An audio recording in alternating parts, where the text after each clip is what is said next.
in terms of just what I'm just going to talk about what we F5 do from a DDoS perspective very briefly, and then we can get into the lab. So on the agenda for the short presentation today, prior to the lab, we're going to be discussing why is DDoS so hard? Why or what can F5 do to help prevent DDoS attacks? And then we'll just get into the hands-on lab. So I'm going to start off with a statistic. We like numbers. So 542%. So that's a big number, right? So that is, drum roll please, that was the increase or the growth of DDoS attacks between, you'll see the data later, but it's the growth in DDoS attacks between Q1 2020 and Q2 2020 during the COVID-19 pandemic. So obviously that's a problem. And here's a little bit of a breakdown between Q1 2020 and Q2 2020. Government is figured in the pie chart there, but largely we're talking tech, financial services, telecom industry, but it's really across the board from an industry perspective, from a DDoS attack and DOS attack perspective. But why is it so difficult to prevent against DDoS attacks? The issue really is you want to allow good traffic in, and at the same time you want to deny bad traffic, right? So seems simple, but you don't want to have false positives for your users.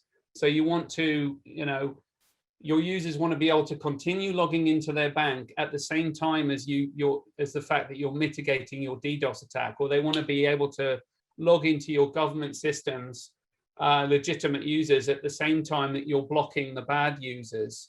Now there's some different ways of dealing with that, and we've got threat feeds. In fact, F5 as part of the WAF module, we have a threat feed system that you can enable on the system, but they are typically not that while they're very targeted to known and specific attacks, they're very broad implementations, so sometimes they can create false positives. So there's a couple of different ways that you can distinguish between good versus bad traffic outside of threat feeds, and that's using humans to do some analysis and then prevent the attack. It's normally slow and it can be quite expensive. There are very few people in the industry that are running security operations centers, so it's not, you don't have teams that are very widely dedicated to try and fix these things. And another thing that you can think about is automation, right? So the better way is to use machine learning and automation to try and determine and analyze whether you're being attacked, and then for that machine to be able to mitigate the attack on the fly. So the other issues that you have is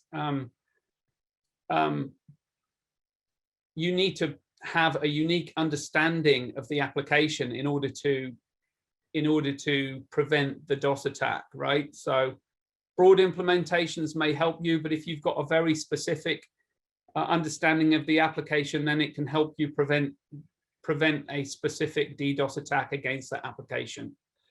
There's different parts of the application that you can attack. It could be that you're just trying to overwhelm the server with a DNS attack. It could be an SSL attack. You could be trying to overwhelm the server by just sending a bunch of SSL requests against the system. You could be trying to fill the pipe up with a volumetric attack, or it could be something specific in the application that at the application layer that you can use in order to deny the application from running properly. So there's lots of different points that you can attack. So what can F5 do in order to prevent those kinds of attacks. And we've got solutions, a range of different solutions. You don't have to use it all, but we've got, we can cover all of the different layers of the OSI model, and we have it in any architecture. So I've mentioned on-prem, hardware on-prem in a traditional data center. You could do it in the cloud, or we've got an as-a-service offering as well, where you can just buy a little bit of DDoS protection and implement it against your application without actually deploying F5, you know, traditional kind of F5 gear. So we do something with the BIG-IP. It's one of the key differentiator here is we've got behavioral analysis, right? So we can figure out the traffic in order to provide accurate detection. So what we do is we baseline the application. We kind of define what normal behavior is from a network and system level. So we establish that baseline, and we also constantly evolve it over time, so that as your application changes, the baseline changes. But then we perform stress monitoring on the backend server. So we're monitoring the backend server to see how performant it is, or lack of performance.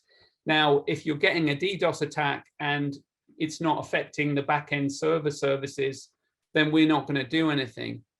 But if it starts to affect the backend server, then we're going to start implementing dynamic signatures, and the BIG-IP can create dynamic signatures and apply dynamic signatures. After it's learned the application, it will build the signatures and apply them to the application on the fly during an attack. And it will evolve, right? So if the server stress goes down, all well and good. But if that doesn't go down, then we can add further mitigations. More signatures will be created to mitigate the attack.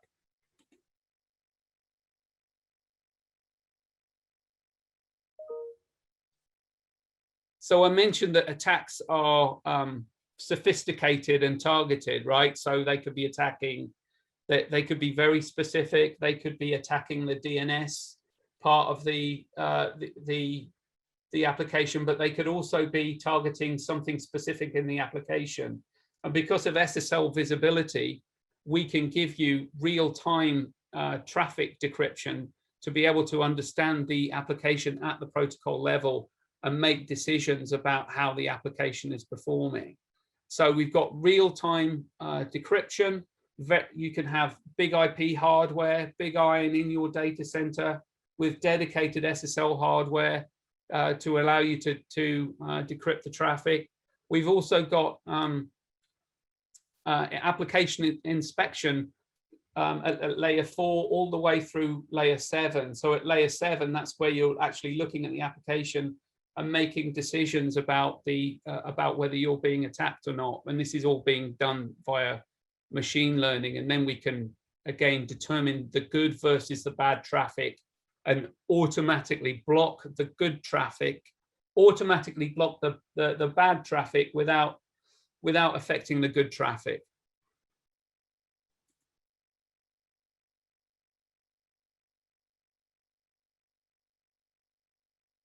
So again, we've got SSL visibility, we've got layer 7 defense protection, and we've also got something called Silverline, and that's a cloud-based scrubbing service. So you could be using the DDoS prevention on the BIG-IP with the firewall module and the web application firewall module, but we've also got an as-a-service offering where if you're under attack, you can send your traffic to our scrubbing service and then get a clean feed of the traffic.